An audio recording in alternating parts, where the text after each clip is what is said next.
여러분 안녕하십니까? 국민연금 제도를 현행대로 유지할 경우 18년 뒤인 오는 2041년부터 기금 적자가 나기 시작하고 앞으로 32년 뒤인 2055년에는 기금이 바닥날 거라는 전망이 나왔습니다. 5년 전에도 고갈될 거란 전망은 나왔었는데 그 고갈 시점이 2년 더 앞당겨졌습니다. 국민연금 이대로 놔두면 안 된다는데 더해서 그 개혁을 서둘러야 한다는 뜻입니다. 이준범 기자의 보도 먼저 보시겠습니다. 우리 국민 2,200만 명이 가입한 국민연금은 기금 규모가 현재 900조 원에 달합니다. 2040년엔 1,755조 원까지 기금이 모이지만 2041년부터는 수입보다 지출이 더 많아져 2055년 적립금을 다 써버릴 것으로 정부는 예측했습니다. 5년 전 이뤄진 조사와 비교하면 적자 시점은 1년, 소진은 2년이 빨라졌습니다. 소진 시점에 당겨짐이 앞으로 미래 세대의 부담을 더 크게 하는 그런 요인인 걸 다시 한번 확인하는 그런 계기가 됐다고 말씀드립니다. 가장 큰 원인은 저출생 고령화입니다. 이 표는 통계청이 예측한 인구 구조인데요. 올해 기준으로 경제활동을 하는 18세에서 64세 인구가 67.9%를 차지합니다. 이 국민연금 내는 사람들이 여기에 속해 있을 텐데요. 반면 국민연금 받아 생활하는 고령 인구 65세 이상의 비중은 18.4%입니다. 아직까지는 보험료를 내는 사람들의 비중이 받는 사람보다 더 많은 겁니다. 하지만 2050년이 되면 경제활동 인구는 절반 아래로 떨어지고 고령 인구는 10명 중에 4명을 차지합니다. 기금이 거의 바닥을 치게 되는 시점과 일치합니다. 이 변화 속도도 빨라졌습니다. 5년 전 조사에서는요, 2023년 출산율이 1.27명, 기대 수명은 83.9세로 예측이 됐었는데 이번 조사에서는 출산율이 0.73명으로 떨어지고 기대 수명은 84.3세로 늘었습니다. 그만큼 기금 고갈 시점도 더 앞당겨진 겁니다. 다만 오늘 발표된 예측 결과는 지금의 제도가 70년 동안 그대로 유지된다는 가정에서 나온 건데요. 여기에서 보험료만 놓고 봤을 때 기금이 고갈되지 않게 하려면 얼마나 올려야 하는지 예측치도 나왔습니다. 70년 뒤인 2093년에 적어도 1년치 지급액만큼의 기금을 안정적으로 확보해 두려면 현재 9%인 보험료율을 2025년엔 17.86%, 2035년엔 20.73%로 올려야 한다고 전망했습니다. 이 5년 전 전망보다 보험료 인상률이 1에서 2%포인트 더 오른 건데요. 연금 개혁을 서두르지 않으면 보험료 부담은 더 커질 수밖에 없다는 의미라고 정부는 설명했습니다. 국회 연금개혁특위 자문위원들은 정부의 추계 결과를 토대로 이르면 이달 내로 연금개혁 초안을 내놓을 계획입니다. MBC 뉴스 이준범입니다.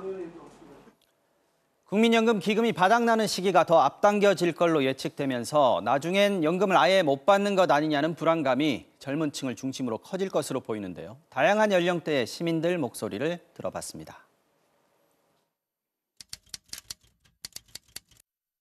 준다고는 하는데 못 받을 가능성이 좀 크지 않을까. 그냥 나라에 기부차 내는 돈이 아닐까.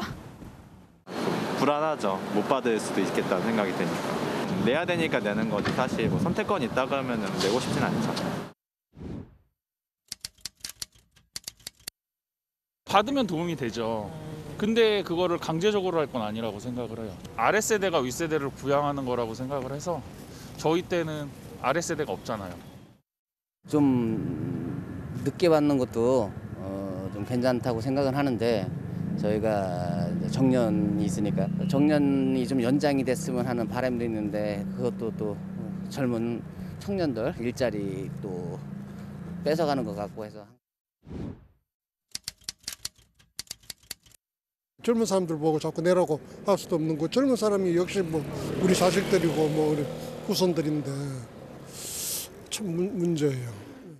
개혁은 하긴 해야 될 것 같은데 각자 이거 이해관계가 좀 얽혀 있기 때문에 상당히 좀 어려울 것 같지 않느냐 저는 생각했습니다. 네, 사실 국민연금 가장 궁금한 게 앞으로 얼마나 더 내야 하는 건지, 내면 나중에 얼마나 받을 수 있는지 이런 부분들일 텐데요. 취재기자와 함께 하나씩 짚어보겠습니다. 복지부 취재하는 이준범 기자 나와 있습니다. 자, 이 기자. 네. 이 국민연금 보험료 지금도 아마 본인이 적게 낸다고 생각하는 분들은 많지 않을 것 같은데 근데 17%, 20% 이렇게 올려야 한다 이런 전망이 나왔거든요. 네. 정말 이렇게 되는 건 아니겠죠. 네, 이거는 지금 보험료율만 올린다고 했을 때 그 정도가 필요하다는 예측일 뿐입니다. 네. 정부도 실제 이 정도까지 올리기는 현실적으로 무리가 있다고 보는 분위기입니다. 그래서 지금 보험료 인상 외에도 여러 방안들이 논의가 되고 있는데요. 네. 이 보험료를 더 오래 내게 한다든지 아니면 연금을 늦게 받게 하는 그런 내용들입니다. 정부는 오늘 나온 이 수치 자체보다는 5년 전 조사보다 미래세대의 부담이 더 커지고 있다. 그만큼 연금 개혁이 시급하다. 이런 의미를 전하는 것에 더 방점을 찍고 있습니다. 자, 보험료를 올리면은 더 내기만 하고 나중에 연금은 못 받는 거 아니냐 이런 불안감이 특히 젊은 층에게 많이 있을 것 같은데 실제 그런 일이 벌어질 수 있나요? 네, 기금이 언제 바닥난다 이렇게 오늘 발표된 것은 이 현재 조건을 바탕으로 한 수치일 뿐입니다. 현행대로 계속 갈 경우. 네, 그렇습니다. 그래서 이 기금이 실제로 고갈될 일은 없다고 이 정부도 전문가들도 확언하고 있습니다. 왜 그러냐면 이 국민연금은 민간보험과 달리 네. 국가가 보장하는 공적 연금이기 때문에 이 국가가 사라지지 않는 한 연금을 못 받는 일은 없다는 겁니다. 그러니까 당장 지금은 우리가 기금 내에서 이 연금을 지급하고 있지만 국가는 필요하다면 세금을 기금에 투입할 수도 있는 겁니다. 그리고 또 이 국민연금에 지출이 과도하게 쏠리는 게 아니냐 이런 걱정하는 분들도 있을 텐데요. 네. 이 지금 우리가 국민연금 소진 시기로 예상하는 게 2050년쯤인데 네. 이때 국민연금 지출액은 전체 국내 총생산 GDP의 6.8% 정도에 불과합니다. 그래서 이 정도는 우리 경제 규모에서 충분히 감당할 수 있는 수준이라고 보는 전문가들도 많습니다.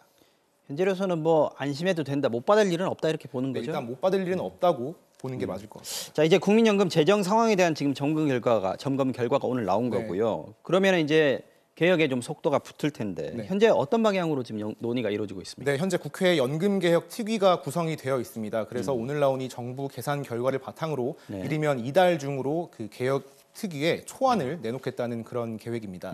일단 그 연금특위에서 오간 내용들을 확인해 봤더니 네. 연금특위에서는 지금 그 현재 9%인 보험료를 올려야 한다는 데는 이견이 없습니다. 그런데 이 9%를 어느 정도 수준으로 올릴 것인가에 대해서는 조금 의견이 엇갈리고 있다고 많이 하고요. 올리면 저항이 커질 텐데. 네, 그렇습니다. 그리고 또 가장 쟁점은 이 받는 돈 어떻게 할 거냐는 겁니다. 이 재정 안정을 강조하는 쪽에서는 이 받는 돈은 그대로 유지하자 이렇게 하고 있는 거고요. 네. 반면으로 그 노후 보장을 강조하는 쪽에서는 보험료율도 올리고 사람들이 받는 연금액도 올려야 한다는 입장입니다. 어느 쪽으로 계속 방향이 잡힐지는 조금 더 지켜봐야 할 것 같은데요. 네. 사실 2018년에도 연금 개혁안이 발표가 됐었지만 결국 거센 반발에 부딪혀서 이 개혁이 중단됐었거든요. 이번에는 사회적 합의를 이끌어낼 수 있을지도 주목할 부분입니다. 복잡하고 어려운 문제입니다. 네. 이준범 기자 잘 들었습니다. 국민연금을 받기 시작하는 나이는 점점 늦춰져서 지금은 63세, 10년 뒤엔 65세가 돼야 받을 수 있습니다. 그런데 지금 정년은 60세죠. 소득은 없는데 연금 받을 때는 안 된 그 공백 기간을 줄이기 위해서 정부가 고령자 고용을 늘릴 수 있는 방안 마련에 본격 착수했습니다. 특히 55세에서 64세 사이의 고용률을 높이는 게 주 목표인데 이렇게 되면 현재 60세인 정년의 개념도 사실상 없어지게 됩니다. 이재욱 기자가 취재했습니다. 당초 60세로 시작됐던 국민연금 수급 개시 연령은 지금은 63세, 5년 뒤인 2028년 64세, 2033년에는 65세로 더 늦춰집니다. 현재 60세인 정년 이후 연금을 받기까지 5년간 소득 공백이 생깁니다. 고령자 고용 촉진을 위한 정부 계획은 60세 이후에도 고용이 유지되도록 하는 데 중점을 뒀습니다. 정년 연장이나 정년 폐지, 정년 퇴직자 재고용 같은 방식을 통해 특히 55세에서 64세까지의 장년층 고용률을 높인다는 계획입니다. 55세에서 64세까지의 고용률은 일본 76.9, 독일 71.8%, 우리나라는 66.3%로 상대적으로 낮습니다. 정부는 연공서열식 임금 구조 탓에 기업들이 이 연령층 고용을 꺼린다고 판단하고 임금체계 개편은 필수적이라고 보고 있습니다. 고령층에 대해서는 기업의 자율적 계속 고용을 유도하고 임금체계 개편과 연계하여 계속 고용에 대한 사회적 논의를 본격 착수하고 정년 후 재고용 형태는 이미 일부 기업에서 활용하고 있습니다. 심각한 인력난을 겪고 있는 조선업계는 생산기술 정년 퇴직자에 대해 1, 2년간 근로 연장 제도를 시행 중이고 숙련된 기술 인재 확보가 어려운 곳도 엔지니어 등을 대상으로 고용 기간을 늘렸고 상당수 제조업과 금융업 등에서도 이 제도를 시행 중입니다. 정부는 올해 말까지 계속 고용 로드맵을 마련하겠다는 계획입니다. 하지만 정부의 계획이 사실상 임금은 삭감하면서 노동기간만 늘릴 수 있다며 노동계는 우려하고 있습니다. 또한 팍팍한 고용시장에서 그만큼 신규 채용 축소를 우려하는 세대 갈등 요인도 해결해야 할 과제입니다. MBC 뉴스 이재욱입니다.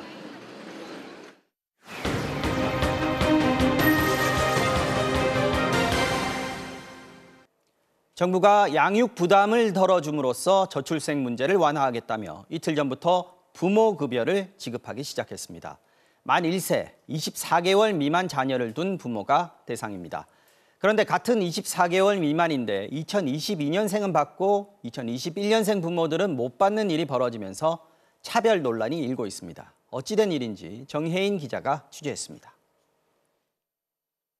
저출산 완화를 위한 일육아 병행도 지원하겠습니다. 금년에는 0세는 월 70만 원, 1세는 30만 원에 35만 원의 부모급여를 지급합니다. 정부가 출산 부담을 나누겠다며 야심차게 내놓은 부모급여 사업. 그런데 이틀 전 첫 지급일, 만 1세 부모 사이에 희비가 엇갈렸습니다. 2021년생 부모들만 급여를 받지 못한 겁니다. 특히 저는 연말생이니까 2022년생 아이들이랑 차이가 크게 나지도 않는데 24개월 미만인데도 2021년생이라서 안 준다. 이게 되게 어이가 없고. 왜 이런 일이 벌어진 걸까? 문제는 정부가 부모급여 지급 대상을 만 0세와 만 1세로 발표한 데서 시작됐습니다. 만 나이로만 적용을 한다고 했으니까 저희 아기가 10월 31일생이라고 했을 때는 당연히 지원을 받는다라고 말씀하셨거든요. 그동안 2021년생 부모들은 양육수당으로 개월수에 따라 월 10에서 20만 원, 2022년생 부모들은 양육수당 대신 지난해부터 신설된 영아수당으로 월 30만 원을 받아왔습니다. 부모급여란 이 가운데 영아수당의 지원금을 올리면서 이름만 바꾼 것. 이 과정에서 육아수당을 받던 2021년생 부모들은 배제된 겁니다.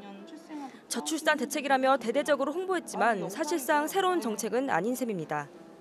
왜 안 돼? 24개월 미만인데 그냥 거기에서 그냥 화가 나는 거죠. 나 첫 만남도 못 받았고 뭐 영아수당도 못 받았는데 받을 수 있다고 해놓고 왜 또 못 받아? 복지부는 정책 전달 과정에서 혼선이 빚어졌다면서도 추가 대책은 검토하지 않고 있다고 밝혔습니다. 부모들은 차별이라며 국가인권위에 진정서를 제출했고 지난 11일 시작된 국민청원 게시글에는 5천 명이 넘게 동의했습니다. MBC 뉴스 정혜인입니다.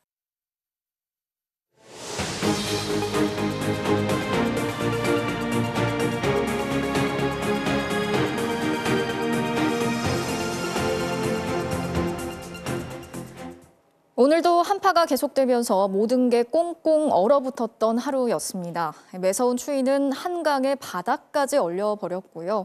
쪽방촌 건물에는 고드름 계단이 등장했습니다. 배관이 파열되면서 난방과 온수가 중단되는 일도 속출했는데 주말인 내일은 더 추워진다고 하니까 대비가 필요할 것 같습니다. 김정우 기자가 취재했습니다. 경기도 파주의 한강 하류 부근. 서해를 향해 흐르던 강물이 얼어붙어 강변이 하얀 얼음과 눈으로 뒤덮였습니다. 강물 중간에는 거대한 얼음 조각들이 경쟁하듯 떠다닙니다. 얼어붙은 바다나 강에서 항로를 만드는 쇠빙선이 한강에도 등장했습니다. 서울 동자동 쪽방촌의 공용 화장실. 새어나온 물이 그대로 얼어버렸습니다. 계단으로 타고 내려간 물까지 전부 얼어 사방의 고드름은 물론 얼음 미끄럼틀까지 생겼습니다. 화장실에서 흘러넘친 물이 그대로 얼음이 됐습니다. 계단 사이사이에는 보시면 얼음 고드름이 맺혔고요. 모래가 없는 곳을 밟으면 그대로 미끄러질 정도입니다. 구청 직원이 급한 대로 모래를 뿌렸지만 오가는 게 쉽지 않습니다. 강추위에 얼음을 깨기는 더 어렵습니다.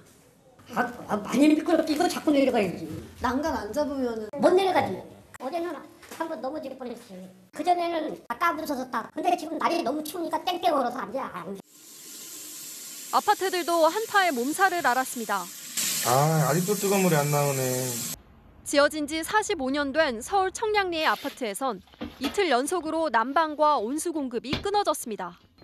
어젯밤 처녀 세대에서 난방이 끊겼다가 9시간 만에 복구했는데 또 다른 배관에서 누수 현상이 발생해 오늘도 340세대 보일러가 작동하지 않은 겁니다. 모텔에 가시는 분, 호텔에 가시는 분, 친척 집에 가시는 분, 또 아니면 자녀분들 집에 가 주무시는 등 그런 똑같은 상황이 또 벌어지는 거죠. 광주의 아파트에서도 수도관이 동파돼 물 공급이 끊기는 등 주민 불편이 이어졌습니다. 서울 등 중부와 남부 내륙을 중심으로 한파특보가 계속되는 가운데 내일은 오늘보다 2도에서 6도까지 떨어집니다.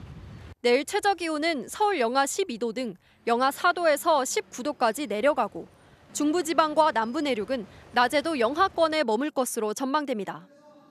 기상청은 중부지방과 강원 산지, 경북 서부 내륙에서 눈도 내릴 것이라고 예보했습니다. MBC 뉴스 김정우입니다. 설 연휴 기간 한파로 인해 고립됐던 제주가 사흘 만에 또다시 강풍으로 고립이 됐습니다. 변화무쌍한 제주 날씨에 하늘길과 바닷길이 막혔다 풀렸다를 반복하면서 승객들의 불편이 이어졌습니다. 김하은 기자가 취재했습니다. 활주로 위로 거센 바람이 불고 눈발이 휘날립니다. 공항 위에는 최대 순간 풍속 초속 20m의 강풍과 수시로 방향을 바꾸는 급변풍이 몰아치고 있습니다. 이럴 땐 항공기는 뜰 수도 내릴 수도 없습니다. 결국 오후 들어 항공기 70여 편이 결항됐고 100여 편이 지연됐습니다. 한파로 인한 대규모 결항 사태가 빚어진 지 사흘 만입니다. 저희 4시 25분 비행기인데 결항이 돼서 근데 다음 비행기가 언제 뜬다는 확인은 없고 공항에서 계속 있어야 될 것 같아요. 도심 안에서도 변화무쌍한 날씨는 이어졌습니다. 강풍과 눈보라에 주유소 간판이 금방 떨어질 듯 심하게 흔들리다가도 갑자기 바람이 멈추고 맑은 하늘이 펼쳐지기도 합니다. 해상에도 풍랑특보가 내려지면서 여객선 11편이 결항됐습니다. 30cm 넘는 눈이 내린 한라산에는 차량 운행이 통제됐고 마을에는 수도관 동파가 잇따랐습니다.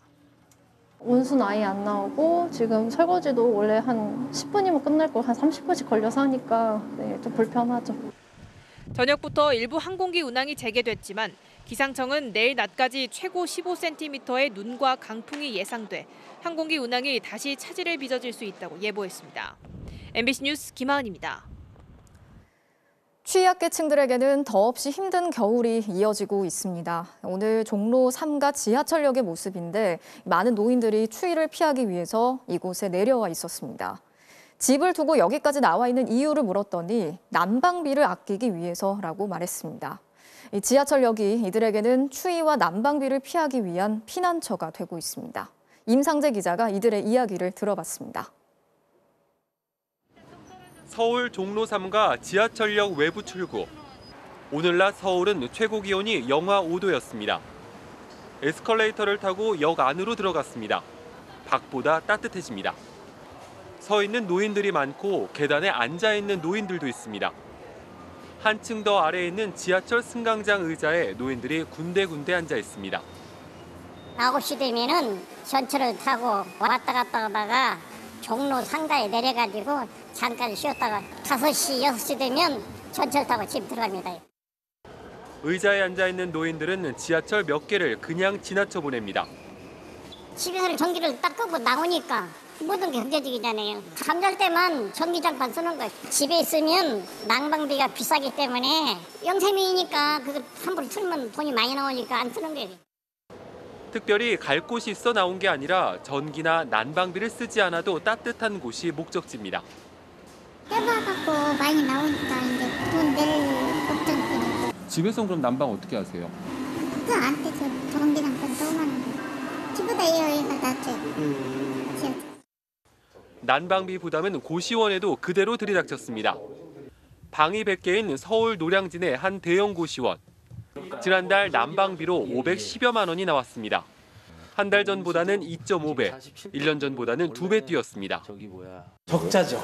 오히려 원생이 적은 고시원들은 적자가 날 수 있는 상황이죠. 지금 같은 경우. 매출이 1,500만 원이에요. 3분의 1을 차지하는 거예요. 인근의 다른 고시원. 난방비, 전기료까지 모두 포함된 방값은 월세 30만 원. 고시원 사장님의 부담은 고시원 거주자들한테 옮겨집니다. 고시원은 다 난방을 중앙에서 다 관리하시는 거죠? 네, 보통은 다들. 난방비 비싸졌다 그래가지고 뭐 고시원도 조금 온도가 내려갔다 그러던데 좀 체감이 되는 부분이기도 하고. 좀 많이 추워졌어요, 실내가? 네, 조금 그래. 냉골이 된 단칸방보다 더 따뜻해서 지하철역을 찾는 사람들. 하지만 밤이 되고 기온이 더 내려가면 다시 싸늘하게 식은 집으로 돌아가야 합니다. MBC 뉴스 임상재입니다. 네, 이렇게 겨울나기가 힘들어진 취약계층들이 조금이라도 추위를 피할 수 있도록 정부와 지자체가 한파 쉼터라는 걸 운영하고 있는데요. 그런데 이마저도 어디에 있는지 알 수가 없고 운영도 제각각이어서 역할을 제대로 하지 못하고 있습니다. 이현정 기자가 현장 취재했습니다. 대전의 한 주민센터 민원실. 겨울철 한파 쉼터로 지정된 곳이지만 어디서도 안내판을 찾을 수 없습니다. 별도의 시설 없이 민원실 의자만 덩그러니 놓여 있습니다. 들어갈 데가 어딨어. 차고면은 박스 깔고 앉고 그냥 그래. 그런 거 아직 실한 데 없어요. 여기는 사무실 일하는 데인데. 센터 전체가 한파 쉼터로 지정됐지만 이렇게 2층의 한 공간은 문 자체가 잠겨 있습니다.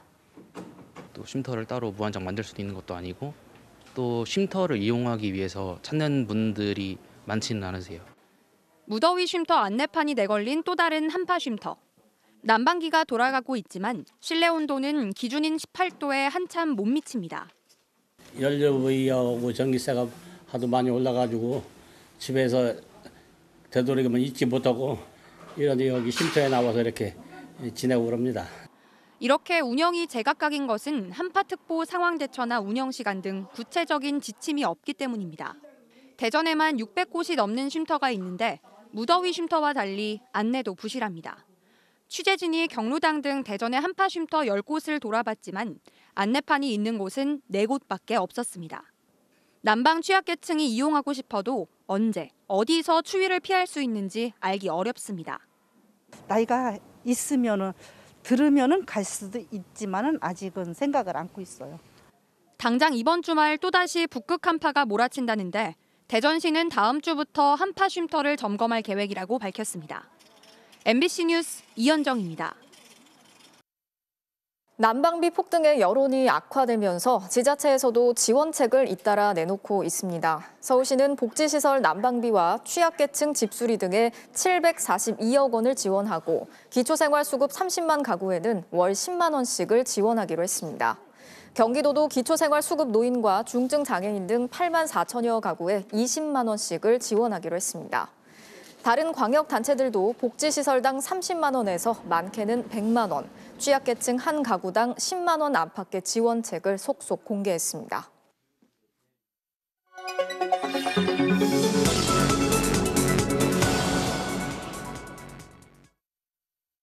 알고 보니 시작합니다. 최근 난방비 폭등으로 인한 공방이 뜨겁습니다. 원인을 두고 전 정부가 요금 인상을 억누른 탓이다. 탈원전 정책 때문이다부터 시작해서 애초부터 원료를 비싸게 사온 잘못이란 주장까지 나오고 있는데요. 하나하나 따져보겠습니다. 먼저 난방 주 연료인 국제 천연가스 가격이 폭등했는데 전 정부가 요금 인상을 인위적으로 억누른 탓이라는 주장. 천연가스, LNG의 국제 가격은 2021년 9월부터 가파르게 올랐습니다. 이 기간 동안 민수용 가스요금 인상은 4차례. 문재인 정부는 코로나19 서민 부담을 이유로 지난해 3월 대통령 선거 때까지 요금을 안 올렸습니다. 그리고 선거 직후인 4월과 5월에 연속으로 2차례 요금을 올렸습니다. 국제 가격은 지난해 하반기 들어 더 많이 올라 9월 69달러 정점을 찍었습니다. 하지만 새 정권은 6월 지방선거를 앞두고 가스요금 동결 방침을 밝혔습니다. 가스요금 같은 공공요금의 한시적 동결 또는 인상 최소화와 같은 대책 등 할 수 있는 다른 방법들을 그리고 선거가 끝난 뒤 7월과 10월에 2차례 요금을 올렸습니다. 요금을 안 올려 가스공사가 못 받은 미수금을 보면 지난해 2분기까지 5조 1천억 원, 4분기까지는 4조 원이 더 늘어 9조 원. 제때 요금을 안 올렸다는 비판에서 전, 현 정부 모두 자유롭지 않아 보입니다. 난방비 폭탄이 탈원전 정책 탓이라는 주장. 발전을 할 때 원전 의존도를 줄이고 LNG 의존도를 높여서 결과적으로 민간의 가스 요금이 올랐다는 거죠. 전기 생산에선 LNG 발전 의존도가 커진 건 맞습니다. 26.8%에서 29.2%로 높아졌습니다. 하지만 이는 탈원전이 아닌 탈석탄 때문으로 보는 게 타당합니다. 문재인 정부는 탄소와 미세먼지 저감을 위해 석탄 발전을 줄였고 대신 LNG 발전을 늘리면서 가스 수입량도 늘었습니다. 석탄을 천연가스로 대체하는 과정에서 전기요금 인상 요인도 발생하고 원전 가동률은 큰 변화가 없습니다. 2015년 85%에서 2018년 66%까지 하락했다. 안전점검이 끝나고 재가동하면서 2021년 76%, 2022년 81%까지 늘었습니다. 실제로 원전 발전량도 늘었고 발전 비중도 커졌습니다. 애초에 전 정부 가스공사가 해외에서 LNG를 비싸게 산 잘못이라는 주장도 나오는데요.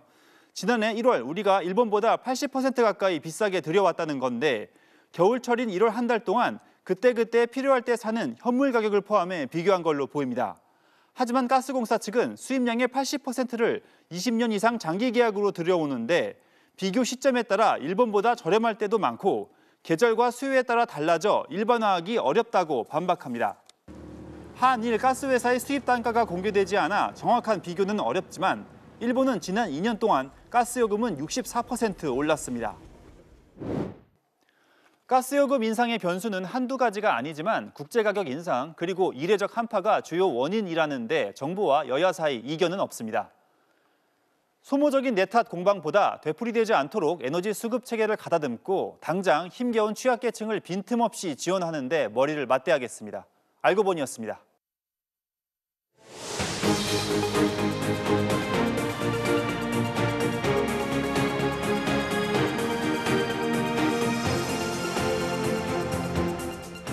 윤석열 대통령이 차관급인 국민권익위원회 부위원장에 검사 출신 정승윤 부산대 교수를 임명했습니다. 정 부위원장은 지난 대선 때 윤석열 대통령의 공약집에 여성 경찰관을 조롱하는 표현을 썼다가 여론의 비판을 받고 해촉된 적이 있습니다. 야당은 국민 권익을 보호하는 역할에 맞는 인사가 아니라며 임명 취소를 요구했습니다. 이기주 기자입니다. 윤석열 대통령이 후보 시절 내놓은 공약집입니다. 범죄 현장에 출동한 경찰의 소극적 대응을 비판하면서 경찰관이 오똑해 하면서 범죄를 외면했다고 적었습니다. 오똑해는 여성 경찰관이 범죄 현장에서 제대로 대응하지 못한다는 뜻으로 쓰는 여성 혐오 표현입니다. 이 공약집을 만든 실무 책임자는 검사 출신의 정승윤 부산대 로스쿨 교수. 비판 여론이 일자 선거대책본부에서 해촉됐습니다. 그런데 한 달 만에 대통령직 인수위로 복귀했습니다. 국회에 나와 행정안전부의 경찰국 설치에 찬성한다는 말도 했습니다. 인사를 통한 경찰 장악이란 프레임은 허구입니다. 경찰국도 당연히 허용되는 조직이다, 합법적인 조직이다 이렇게 해석을 하고 있습니다. 예. 윤석열 대통령은 오늘 정 씨를 국민권익위원회 부위원장에 임명했습니다. 인사 보도자료에 보통 들어있는 인사 배경이나 이력은 빠졌고 따로 브리핑도 하지 않았습니다. 과거 이력 때문에 논란이 일어날 걸 의식한 것으로 보입니다. 야당은 임명을 취소하라고 요구했습니다. 여성 혐오로 가득 찬 사람을 국민권익위 부위원장에 임명한다는 것은 말이 되지 않습니다. 국민 권익을 보호하는 것이 아니라 젠더 갈등만 증폭시킬까 우려스럽습니다. 윤석열 정부는 전 정부에서 임명된 전현희 국민권익위원장에게 사퇴를 계속 압박해왔습니다. 권익위의 부위원장은 3명인데 지난 10월 판사 출신의 김태규 부위원장에 이어 이번에는 검사 출신을 임명했습니다. 김태규 부위원장은 최근 전현희 위원장의 사퇴를 공개적으로 요구하고 나서 사퇴 압박은 더욱 거세질 것으로 보입니다. MBC 뉴스 이기주입니다. 어제 여성가족부가 폭행과 협박이 없더라도 상대의 동의 없이 성관계를 했다면 강간죄로 처벌하는 법 개정을 추진하겠다고 발표했다가 돌연 철회하는 일이 벌어졌습니다. 법무부와 여당 국회의원이 부정적인 입장을 밝히자 발표 9시간 만에 입장을 바꾼 겁니다. 박소희 기자가 보도합니다. 여가부는 어제 비동의 간음죄 도입을 검토하겠다고 밝혔습니다. 현재는 형법상 폭행과 협박이 있어야만 강간죄로 인정되지만 당사자의 동의 없이 이뤄진 성관계라면 처벌할 수 있도록 개정하겠다는 내용입니다. 법무부와 논의를 거쳤다고도 했습니다. 강간 구성 요건에서 폭행, 협박 그리고 동의 여부로 개정한 것 여러 차례 관계 부처와 협의 과정을 거쳤습니다. 법무부는 사실이 아니라고 반박했습니다. 법무부는 성범죄의 근본 체계에 관한 문제이므로 종합적인 검토가 필요하다는 반대 취지의 신중 검토 의견을 제시했다며 비동의 간음죄 개정 계획이 없다고 밝혔습니다. 권성동 국민의힘 의원도 자신의 SNS에 합의한 관계여도 상대방의 의사에 따라 무고당할 가능성이 있다. 동의 여부를 무엇으로 확증할 수 있냐며 비판했습니다. 법무부와 여당 의원의 비판이 이어지자 여가부는 발표 9시간 만에 입장을 뒤집었습니다. 제3차 기본계획에 포함된 간음죄 개정 검토와 관련해 정부는 개정 계획이 없다고 출입기자단에 공지했습니다. 여성단체들은 강하게 비판했습니다. 양성평등위원회가 절차에 따라서 승인을 한 것입니다. 그리고 여러 부처의 장관들이 위원으로 포함이 되어 있는데요. 법무부 장관도 양성평등위원회 위원입니다. 초안도 공청회도 거쳤고 승인이 되었기 때문에 국민의힘에 국민 속엔 여성이 없는 건가? 여성의 안전과 인권에 대해서는 어쩜 그렇게까지 여성의 머리채를 잡아가면서 정치의 어떤 밑밥이나 동력으로 쓰려고 하는가? 강간죄 개정을 위한 연대회의 소속 200여 개 여성단체들도 연대 성명을 통해 비동의 간음죄 도입이라는 성평등 책무를 이행하라고 규탄했습니다. MBC 뉴스 박수희입니다. 이상민 행정안전부 장관이 오늘 윤석열 대통령에게 12구 참사 후속 대책을 보고했습니다. 헬로윈처럼 주최측이 없는 행사도 지방자치단체장이 안전관리 책임을 지게 하겠다고 밝혔습니다. 이상민 장관은 물러나지 않겠다는 뜻을 다시 밝혔습니다. 이정은 기자가 보도합니다. 12구 참사 석 달 만에 정부가 국가안전관리체계 개편 종합대책을 내놨습니다. 먼저 12구 참사 같은 인파 사고를 재난안전법상 사회적 재난에 포함하기로 했습니다. 또 헬로윈처럼 주최자가 따로 없는 행사는 지방자치단체가 안전관리를 책임지고 계획을 세우도록 했습니다. 모든 시군구가 2027년까지 재난상황실을 1년 365일 하루 24시간 운영하도록 했습니다. 112 신고가 1시간 안에 반경 50m 안에서 3건 이상 반복되면 자동으로 알려주는 시스템도 도입됩니다. 또 이런 참사가 발생할 경우 유가족에게 정보를 충분히 제공하고 심리 지원도 강화하기로 했습니다. 종합대책은 이상민 행정안전부 장관이 윤석열 대통령에게 직접 보고했습니다. 이른바 윤핵관인 장제원 의원도 국회 행정안전위원장 자격으로 참석했습니다. 윤 대통령은 과학에 기반한 정보 전달을 강조했고 안전관리도 산업화가 필요하다고 말했습니다. 안전관리 분야도 이것을 기업들이 와서 시장화하고 산업화를 시키면은 정부는 거기에서 예산을 또 쓰지만 그만큼의 새로운 GDP가 창출이 돼가지고 경제적 가치 창출이 된다. 보고를 마친 이상민 장관은 물러나지 않겠다는 뜻을 다시 분명히 밝혔습니다. 제 거치 문제에 대해서는 제가 누누이 말씀드렸습니다만 현 상황에서 최선을 다한다는 입장에 변화가 없음을 다시 한번 말씀을 드리겠습니다. 야당들은 책임을 회피한 이상민 장관이 안전대책을 말하는 건 기만이라며 안전의 시작은 응당한 책임을 묻는 것부터 가능하다고 비판했습니다. MBC 뉴스 이정은입니다. 윤석열 대통령은 오늘 통일부 신년 업무 보고에서 우리 국민과 전 세계 사람들이 북한 인권의 실상을 아는 게 더 중요하다고 생각한다면서 가능한 실상을 정확하게 공유할 수 있게 하라고 지시했습니다.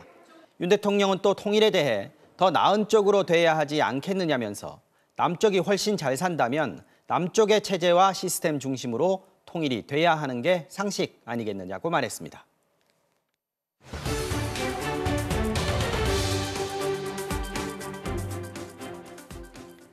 프로포폴 같은 마약성 약품 등을 약사도 없이 불법으로 유통해온 의약품 도매 회사가 적발됐습니다. 그런데 이 회사의 대주주가 현직 의사였습니다. 의사가 왜 의약품 도매업에 참여했을까요? 먼저 차현진 기자의 단독 보도 본 뒤에 이야기 이어가겠습니다. 경기도 고양시의 한 상가 건물. 2층 창문에 의약품과 의료기기 등을 도매로 판매한다고 적혀 있습니다. 매장으로 찾아가 봤습니다.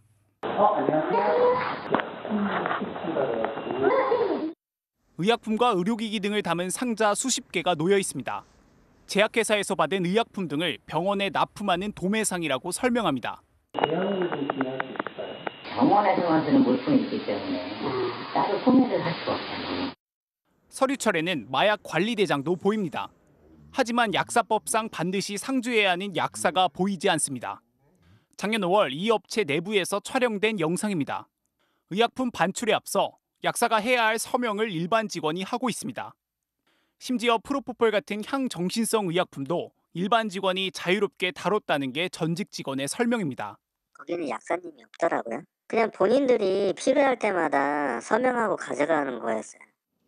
이 업체는 지난 2017년부터 70대 약사의 면허를 불법적으로 빌린 뒤 약사가 상주하고 있는 것처럼 꾸며 의약품을 유통시킨 혐의를 받고 있습니다.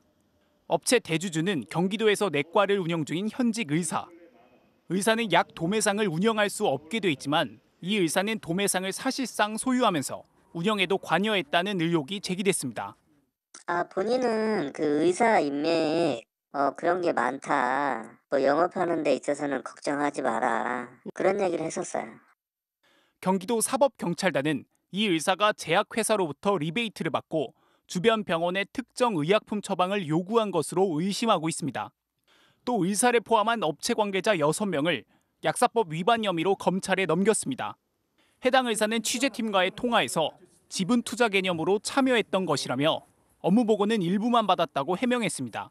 진지하게 정리를 하려고 다 했는데 이게 다 적자 사업이니까 인수하는 사람이 없어가지고 질질 끌고 오다가 돈만 계속 대준 거예요. 업체 측도 약사가 상주해야 하는지 몰랐다. 다른 도매상도 다 비슷하게 하고 있다며 되레 억울해했습니다. 운 나빠가지고 걸렸다는 얘기밖에 못해요. 그건요. 해당 업체는 관계자들이 검찰에 송치된 뒤에도 여전히 상주하는 약사가 없는 가운데 운영되고 있습니다. MBC 뉴스 차현진입니다. 자, 이 사건 취재한 사회팀 차현진 기자 나와 있습니다. 자, 차 기자, 우선 눈에 띄는 게 약사 면허를 빌려서 이 업체를 운영했다 이건데요. 분명히 불법일 텐데 이렇게 빌려주고 빌리고 하는 겁니까? 네, 약사 면허 대여는 명백히 불법인데도 그렇죠? 의약품 도매 업체는 물론 일반 약국에서도 심심찮게 벌어지고 있습니다. 지난해 3월에도 경기도가 의약품 도매 업체 330여 곳을 단속했더니 무려 39곳이 약사 면허를 빌려 운영하고 있었습니다. 그러니까 10곳 중에서 한 곳 정도 되는 거네요. 네, 그렇습니다. 면허를 빌려주는 약사들도 대여력 격으로 이제 일정액을 받는 경우도 있다고 하는데 계속되는 지적에도 근절되지 않고 있습니다. 그런데 의약품은 잘못 사용될 경우에는 치명적인 결과를 가져올 수 있지 않습니까? 뭔가 확실한 대책이 필요한 거 아닙니까? 네, 그렇습니다. 특히 프로포폴 같은 향정신성 의약품들은 남용될 경우 큰 부작용을 일으킬 수 있는데 약사의 관리 없이 유통됐다는 점은 큰 문제입니다. 특히 이번에 적발된 업체는 일부 직원이 약을 횡령한 일까지 있었다는 게 뒤늦게 확인되기도 했습니다. 의사가 의약품 도매업에 의사가 의약품 도매업에 자유롭게 진출하면 상당한 이권에 접근할 수 있기 때문에 법적으로 규제하고 있는 건데 약사 면허를 빌리는 식으로 피해간다는 겁니다. 약사 면허 대여보다 엄격하게 단속하고 적발 시 형사처벌과 부당이득 환수도 강도 높게 해야 한다는 지적이 나오고 있습니다. 차현진 기자, 잘 들었습니다. 네, 다음 소식입니다. 유네스코 세계 자연유산이죠. 해마다 30만 명 넘는 탐방객이 찾는 제주 만장굴 천장에서 어른 주먹만한 돌이 떨어졌습니다. 만장굴 개방 이후 처음 있는 일인데 동굴은 탐방객 안전을 위해 임시 폐쇄됐습니다. 송원일 기자의 보도입니다. 제주의 대표적 용암동굴로 유네스코 세계자연유산으로 지정된 만장굴. 어제 오후 4시 10분쯤 동굴 입구에서 안쪽으로 70m 들어간 탐방로 위로 돌이 떨어졌습니다. 10m 간격을 두고 어른 주먹만한 7cm 크기의 돌 2개가 떨어져 4개로 조각났습니다. 탐방객이 나오면서 이제 떨어지는 돌을 발견했다고 이제 검표소에 신고가 들어와서 현장을 확인하게 되었습니다. 이곳 만장굴의 천정 높이가 최대 10m에 이르기 때문에 자칫 돌이 떨어질 경우 인명피해로 이어질 수도 있습니다. 다행히 다친 사람은 없었지만 만장굴 관리소는 탐방객 안전을 위해 동굴을 임시 폐쇄했습니다. 만장굴에서 낙석이 발생한 것은 1964년 개방 이후 59년 만에 처음입니다. 만장굴 전체 7.4km 가운데 개방된 구간은 1km. 제주도는 1990년대 5차례에 걸쳐 콘크리트를 분무기로 뿜어 동굴 천장과 벽체를 고정시켰고 5년마다 안전점검을 벌이고 있습니다. 수일례로 안전진단을 실시해서 낙석의 원인을 좀 알아보고 그다음에 어떻게 보강할 것인지 정한 다음 문화재청과 협의해서 앞으로 대책을 강구하도록 하겠습니다. 정확한 낙석의 원인을 규명하고 안전대책을 세운 뒤 다시 출입이 허용되기까지는 상당한 시일이 걸릴 것으로 예상됩니다. MBC 뉴스 송원일입니다. 일본 열도가 신종 연쇄 강도 사건으로 발칵 뒤집혔습니다. SNS로 모인 강도들이 일본 전역에서 수십 건의 집단 강도짓을 벌인 건데 지금까지 붙잡힌 강도들만 30명이 넘습니다. 이 모든 범행을 기획하고 지시한 사람은 필리핀의 수용소에 있는데 강도들을 협박해서 지시를 따르도록 만들었다고 합니다. 도쿄에서 현영준 특파원이 보도합니다. 작년 12월 도쿄 나카노구. 택배원으로 위장한 범인이 초인종을 누르고 집주인이 의심 없이 문을 열자 숨어있던 2명이 집 안으로 들이닥쳤습니다. 2달 전 이나기시 주택에선 7명의 집단 강도가 폭행과 금품 탈취, 도주와 운전 등 역할을 나눠 현금 3억 5천만 원, 금품 8천만 원어치를 순식간에 훔쳐 달아났습니다. 이 같은 집단 강도는 도쿄와 후쿠오카, 교토, 히로시마 등 일본 전역에서 20건 이상 계속되고 있고 일주일 전엔 90세의 할머니가 이들에게 목숨을 잃기도 했습니다. いきなりドドドッと入ってきて、でもう十何発殴られてこに転んじゃって。 그런데 이 강도들은 서로 처음 만난 사이 모두 텔레그램 등 SNS에서 강도를 모집한다는 글을 보고 지원한 사람들입니다. 일당 1,000만 원을 내걸고 강도를 모집한 두목은 필리핀에 있는 일본인으로 루피라는 가명을 쓰며 범행을 지시했습니다. 두목 루피는 메시지가 남지 않는 텔레그램 비밀 대화방을 이용했는데 경찰에 붙잡힌 강도들은 두목 루피가 사전에 신분증 사진을 찍어 보내달라고 요구했고 가족 신상까지 알고 감시해 지시대로 따르지 않을 수 없었다고 진술했습니다. これまで多数の実行犯を検挙しているところでありますけれども、さらには主体を解明検挙するということが重要であります。 두목 루피는 현재 필리핀의 비쿠탄 수용소에 갇혀 있는 것으로 알려졌는데 교도소와 달라서 외부 연락이나 금전 거래가 가능한 곳입니다. 두목 루피의 지시를 받아 강도짓을 벌이다 잡힌 용의자는 10대부터 30대까지의 남성들로 30명이 넘습니다. 시간과 장소를 가리지 않는 신종 연쇄 강도 사건에 일본 국민들은 불안에 떨고 있습니다. 일본 경찰은 필리핀 당국과 협조해 두목 루피의 신병을 확보하는 데 주력하고 있습니다. 도쿄에서 MBC 뉴스 현용준입니다. 38년 동안 돌봐오던 중증 장애 딸을 살해한 엄마에 대해서 지난주 법원이 이례적으로 집행유예를 선고했죠. 검찰이 결국 항소를 포기하면서 1심 판결이 최종 확정이 됐습니다. 장애인 가족들이 받는 고통, 또 국가의 지원이 부족한 점을 생각하면 피고인 탓으로만 볼 수 없다는 판단에 검찰도 동의한 것으로 보입니다. 유서영 기자가 전해드리겠습니다. 일주일 전 법원은 중증 장애인 딸을 살해한 혐의로 기소된 60대 엄마에 대해 징역 3년과 집행유예 5년을 선고했습니다. 법정을 나가셔도 좋다는 재판장의 말에 가족들은 일제히 눈물을 쏟아냈습니다. 어머니랑 장모님, 아버지, 와이프가 나가자마자 많이 울고 오열했습니다. 고통만 받다가 한 누나 생각에 눈물이 좀 많이 났어요. 부모님께 차마 눈물을 보일 수 없어서 방청석에 좀 앉아갖고 한참 울었던 것 같아요. 살인 피고인에 대한 이례적인 집행유예 판결. 재판에서 징역 12년을 구형했던 검찰도 일주일간의 검토 끝에 항소를 포기하기로 했습니다. 검찰은 인간의 생명은 가장 존엄하고 타협할 수 없는 가치로 부모라도 자녀의 생사를 대신 결정할 수 없다고 했습니다. 다만 피고인의 심신이 쇠약해져 대안적 사고가 어려웠던 점, 피고인을 위한 제도적 지원이 제한적이었던 점을 고려했다고 밝혔습니다. 이에 따라 1심 판결은 최종 확정됐습니다. 어머니는 뇌병변과 지적장애 1급을 가진 딸을 38년 동안 집에서 돌봐왔습니다. 딸이 대장암까지 걸리자 돌봄의 고통은 더 가중됐고 결국 어머니는 지난해 5월 딸을 숨지게 하고 자신도 떠나려 했습니다. 딸에게 미안하진 않으세요? 하지만 법원이 피고인만의 탓이 아니다.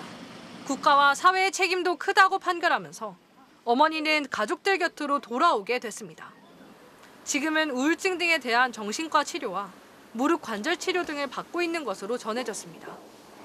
가족들은 법원의 판단을 이렇게 받아들입니다. 그 집행유예가 어머니의 신체의 자유를 줬다라고만 생각하지 않고요. 아직도 보이지 않는 감옥 속에서 나오지 못하신 어머니를 잘 보살펴서 누나의 목까지 효도하라고 평생 누나에 대해서 속죄하면서 살라는 재판부의 판단이라고 생각합니다. MBC 뉴스 유서영입니다. 민주당 이재명 대표가 내일 대장동 사건으로 검찰에 출석해서 조사를 받습니다. 이 대표는 오늘 호남을 찾아서 검찰 독재를 막아달라고 말했습니다. 지난번 당 지도부가 총출동했던 것에 대한 비판 여론을 의식한 듯 내일은 변호인과 둘만 나가겠다고 했습니다. 박윤수 기자가 취재했습니다.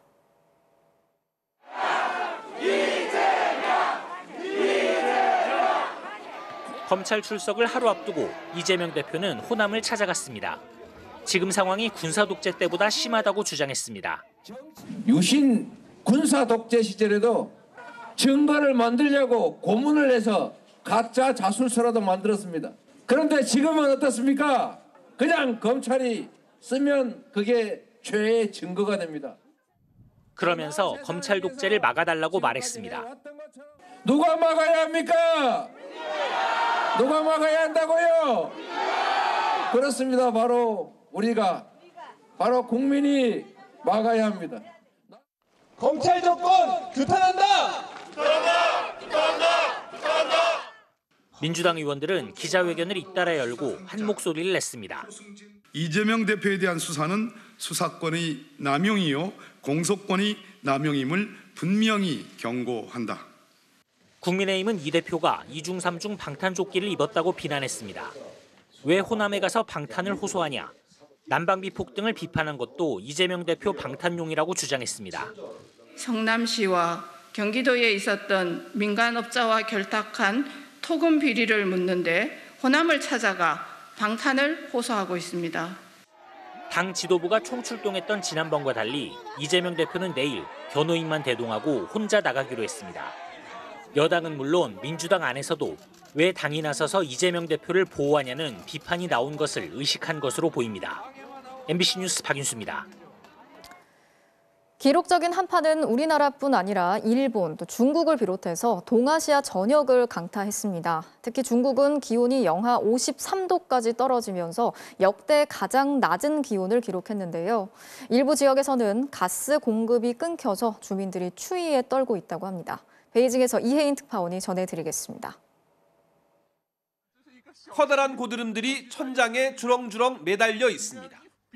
관광객까지 몰려든 이곳은 중국 헤이룽장성의 한 아파트 복도. 기온이 영하 40도까지 떨어지면서 아파트가 얼음 동굴로 변했습니다. 仙气儿飘飘啊！看看，引来无数游客呀！驻足观看，漂不漂亮？ 역대급 한파에 중국 전역에 저온경보가 내려진 상황. 하지만 허베이성 등 일부 지역에서는 가스 공급이 제대로 되지 않아 주민들이 어려움을 겪고 있습니다.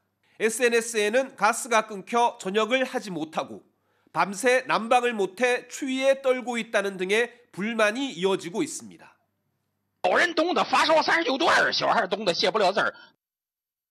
춘제 연휴 기간 랴오닝성의 한 지역 난방업체에 주민들이 찾아가 가스 공급을 해달라고 무릎 꿇고 애원하는 모습도 공개됐습니다. 가스 공급에 차질이 빚어진 건 막대한 방역 비용 지출로 재정이 바닥난 지방정부가 난방 보조금을 중단한 데 따른 것으로 알려졌습니다. 업체들이 가정용 가스 공급에 보조금을 받지 못하게 되자 더 비싸게 가스를 팔 수 있는 산업체로 공급을 돌린 겁니다. 一些地方和企业对民生用能保供稳价的措施没有落实到位。 중앙정부가 시정을 요구하고 나섰지만 주 수입원인 부동산 경기 침체로 지방정부가 난방 보조금을 마련할 방법도 마땅치 않아 당장 문제가 해결되기는 쉽지 않을 것으로 보입니다. 베이징에서 MBC 뉴스 이혜인입니다. 서방이 우크라이나에 탱크를 지원하겠다고 하자 러시아가 우크라이나 전역에 미사일을 퍼부으면서 보복 공격에 나섰습니다. 서방으로부터 탱크를 얻어낸 우크라이나는 이제는 전투기도 필요하다면서 목소리를 높이고 있습니다. 신정영 기자가 전해드리겠습니다. 우크라이나 상공에 러시아군이 쏜 미사일이 연이어 날아듭니다. 수도 키우 남쪽의 한 마을은 미사일을 맞아 시커먼 구덩이가 패였고 바로 옆 2층 집은 절반이 날아가 버렸습니다. Таке горе в мене. Що я можу сказати? Радуватися буду житті. Я житті не рада. І мені нічого не миле. Повір мені, синок, я житті не рада. 미국과 독일이 우크라이나에 최신 탱크를 지원한다고 발표한 바로 다음 날 러시아군이 보복성 공격에 나선 겁니다. 이날 러시아는 우크라이나 전역에 80발에 가까운 미사일과 자폭 드론을 날려 최소 11명이 숨지고 11명이 다쳤습니다. 러시아는 이번 공격이 서방에 대한 경고임을 숨기지 않았습니다. Все, что делает и Альянс, и упомянутая мной столица, воспринимается как прямая вовлеченность в конфликт. 탱크 지원을 약속받은 우크라이나는 이제 서방의 최신의 전투기를 요구하기 시작했습니다. 우크라이나 외무부 장관은 SNS에 서구형 전투기라는 새로운 과제를 눈앞에 두고 있다고 썼고 의회 한 의원은 F-16이 필요하다며 기종까지 콕 집었습니다. 그동안 미국과 유럽은 러시아를 자극해 확전될 수 있다는 이유로 첨단 전투기 지원만큼은 꺼려왔는데 조만간 이에 대한 논의도 시작될 것으로 관측됩니다. MBC 뉴스 신정연입니다. 해직 교사들을 부정 채용한 혐의로 재판을 받아온 조희연 서울시 교육감에게 1심에서 징역형의 집행유예가 선고됐습니다. 이 형량이 확정이 되면 교육감직을 잃게 되는데요. 조 교육감은 사회적 정의에 어긋난 판결이라면서 즉각 항소하기로 했습니다. 정상빈 기자가 취재했습니다. 지난 2019년 초 서울시 교육청은 퇴직 교사들을 특별 채용했습니다. 17명의 지원자 중 5명이 선발됐는데 모두 전국 교직원 노조가 특별 채용을 요청했던 이들이었습니다. 특히 2018년 교육감 선거에 출마했다가 조희연 교육감과 후보 단일화를 하고 사퇴한 후보도 포함됐습니다. 불가피하게 교단을 떠나게 된 교원의 교권을 회복시켜주기 위해 법률로 보장된 정당한 정책 절차로 감사원은 2년여 뒤 특채 과정을 감사했고 막 출범한 고위공직자범죄수사처가 결과를 넘겨받아 1호 사건으로 수사를 벌였습니다. 결국 법정에 서게 된 조희연 교육감. 특별 채용 4년 만에 1심 법원은 담당 공무원의 반대에도 불구하고 조 교육감이 내정자들의 특별 채용을 추진해 임용의 공정성, 투명성을 훼손했다며 징역 1년 6개월에 집행유예 2년을 선고했습니다. 이 판결이 확정되면 조 교육감은 교육감직을 잃게 됩니다. 당시 비서실장이 심사위원에게 한 지원자를 두고 여러 우려가 있지만 끌고 가는 게 교육감 뜻이라 보낸 문자가 부당한 영향력 행사라는 판단의 근거가 됐습니다. 조 교육감은 즉각 항소하기로 했습니다. 한때 거리로 내몰려지고 배제된 회직자들이 제도권의 품에 다시 돌아가도록 하는 것은 저는 사회적 정의에 부합한다고 생각합니다.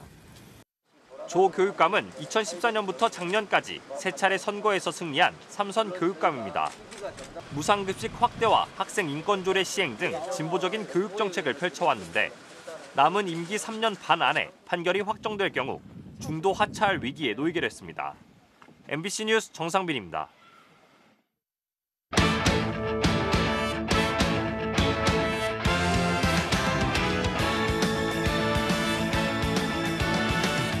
금요일 밤 스포츠 뉴스입니다. 이강철 야구대표팀 감독이 월드베이스볼 클래식 준비를 위해 오늘 전지훈련지인 미국으로 떠났습니다. 최상의 선수로 꾸린 대표팀이라며 자신감을 보였습니다. 김수근 기자입니다. KT 사령탑의 WBC 대표팀의 중책까지 맡은 이강철 감독은 1차전 상대 호주는 이미 분석이 됐다며 2대회 연속 1라운드 탈락의 수모를 제대로 씻어내겠다고 다짐했습니다. 이번 WBC가 얼마나 중요한가는 선수들도 많이 알고 있고 저 자신도 많이 막중한 책임감을 가지고 있고 젊은 선수들을 더 선발했어야 한다는 의견에는 지금이 최고의 선수들이라는 말로 일축했습니다. 이길 수 있는 멤버를 구성하려고 노력했고 투수 쪽에서는 어린 선수들이 되게 많다고 저는 생각하고 있거든요. 이상적이라고 생각하고 있습니다. 김하성과 에드먼이 소속팀 훈련을 소화한 뒤 3월에 합류하는 상황도 오히려 도움이 될 거라며 여유를 부렸습니다. 샌디에고 그 팀에서 시범경기까지 하고 들어오니까 차라리 좀 빠른 볼을 더 치고 들어올 수 있으니까 그런 점들은 뭐 괜찮은 것 같고. 김하성도 가족의 배움 속에 출국했습니다. 소속팀의 주전 경쟁도 공수의 핵으로 나설 대표팀 준비도 문제가 없다고 자신했습니다. 메이저리그 선수들의 공을 치다가 합류하는 게 개인적으로도 나쁘지 않다 생각하고 비시즌 열심히 준비한 만큼 WBC와 시즌 내 두 마리 토끼를 잡을 수 있도록 최선을 다할 거고. WBC 대표팀은 다음 달 14일 미국 애리조나에 소집돼 2주간 손발을 마칩니다. MBC 뉴스 김수근입니다. 네, 메이저리그 피츠버그와 계약한 심준석 선수가 공식 입단식을 가졌습니다. 경기력에 대한 강한 자신감과 함께 3년 안에 메이저리그로 올라가겠다는 당찬 포부도 밝혔습니다. 박재훈 기자입니다. 야, 첫 입성이네. 괴물 투수 심준석이 마침내 미국 땅을 밟았습니다. 가족들이 보는 앞에서 피츠버그와 정식 계약을 맺은 심준석은 등번호 49번이 새겨진 유니폼을 입고 피츠버그 홈구장 PNC 파크의 마운드부터 라커룸까지 꼼꼼하게 둘러봤습니다. Let's go Bucks. 인성은 더 훌륭한 선수가 돼서 게리코 선수처럼 더 큰 돈을 많이 벌 수 있는 그런 선수가 되죠. 피츠버그 구단은 심준석을 고교 1학년 때부터 면밀히 관찰했다며 큰 기대감을 드러냈습니다. Besides obviously his ability to throw the ball really hard and spin the baseball. We saw him pitch and he got into tough situations and the way he handled himself on the mound was really impressive. 피츠버그의 진정성 있는 제안에 계약을 마음먹은 게 지난해 8월. 8월달 드래프트 전에 얘기가 이제 돼가지고 책임지고 키워준다. 책임져 줄게. 약간 이런 거에 오히려 더. 최고 구속 160km에 육박하는 직구는 물론 변화구도 통할 것이라는 확신이 있습니다. 75 정도, 75. 네, 커브는 만점일 것 같은데. 슬라이더는 이제 대충 고등학교 3학년 때 마스터 해가지고 조금씩 던졌고. 마이너리그의 치열한 경쟁도 감당할 자신이 있다며 3년 안에 메이저리그 마운드에 서겠다고 다짐했습니다.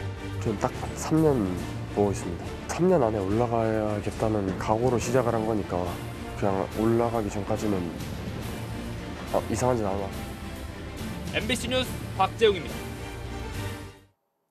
셀틱으로 이적한 오현규 선수도 공식 기자회견을 가졌는데요. 말 한마디 한마디에 자신감이 넘치네요. 기자회견에서 오현규의 이적 과정을 묻는 현지 취재진들의 질문이 많았는데요.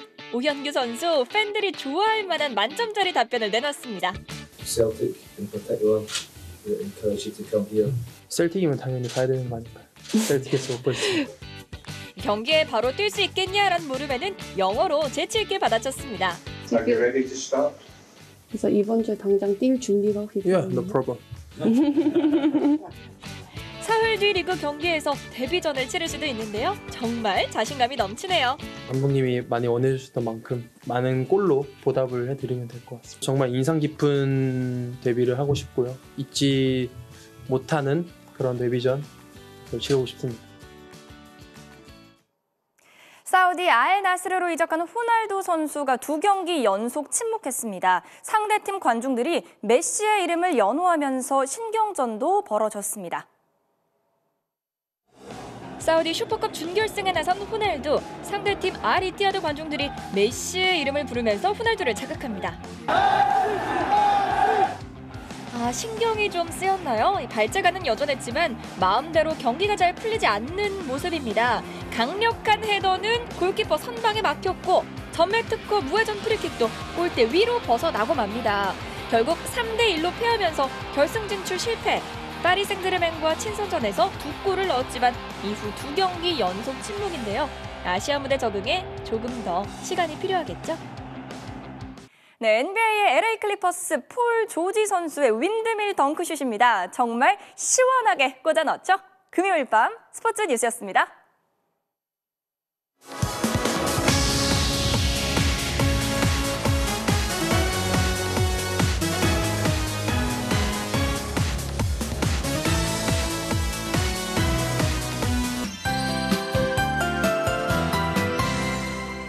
주말인 내일 아침은 오늘보다 더 추워집니다. 서울 등 수도권에도 다시 한파특보가 내려졌는데요. 이 지도에 짙은 색으로 표시된 경기 동부와 강원 내륙, 충북을 중심으로는 영하 15도를 밑돌겠습니다. 내일 아침 대관령이 영하 19도, 제천 영하 17도, 서울도 영하 12도까지 떨어지겠는데요. 그래도 일요일인 모레 낮에는 기온이 올라서 활동하기에 한결 수월하겠습니다. 현재 동해상에도 기압구리 자리에 울릉도 독도에 많은 눈이 내리고 있는데요. 이들 지역 내일까지 최고 30cm 이상의 폭설이 쏟아지겠고 제주 산지에도 15cm 이상의 많은 눈이 내리겠습니다. 서해안 지방은 내일 오전에 눈이 시작돼 낮 동안 내륙으로 확대되겠고요. 충남과 호남에 최고 3cm의 눈이 오겠고 서울도 눈이 날리는 곳이 있겠습니다. 내일은 전국에는 가끔 구름이 많겠고 강원도 등 동쪽 지방은 대기가 건조하겠습니다. 아침 최저 기온은 서울 영하 12도, 춘천 영하 16도, 대전 영하 11도로 오늘보다 2도에서 5도가량 낮겠고요. 낮 최고 기온은 서울 영하 2도, 광주와 대구 1도를 보이겠습니다. 이번 주 추위 때문에 고생 많으셨을 텐데요. 다음 주는 이번 주처럼 춥지는 않겠습니다. 날씨였습니다. 금요일 뉴스데스크 마치겠습니다. 함께해 주신 여러분 고맙습니다.